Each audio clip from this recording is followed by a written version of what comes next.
Tulog na tulog si Sir. Napagod sa gala namin kahapon. Kaso, nasilip na si Haring Araw. Kailangan magising na ni Sir para siya maagang makabalik. Kaso, tulog na tulog talaga. Ikibigyan ko muna na siya ng time. Ihanda ko muna ang kanyang special hour tuwing umaga.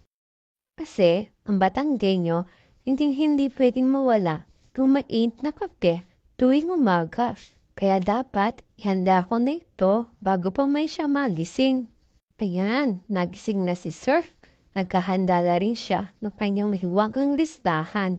Damihan mo, Sir, ha? Huwag puro tulingan.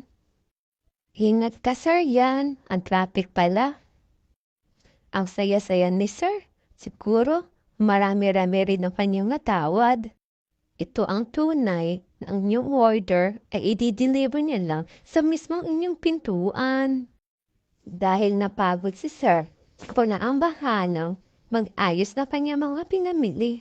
Para naman masabing ako isang buting may bahay. Baka masabihan pa ako, lagi na lang akong nakautos sa aking asawa. Ala baka maibalik pa ako sa aking mga magulang. Diyos ko po, Rude, sumalangit nawa ang kanilang mga kaluluwa.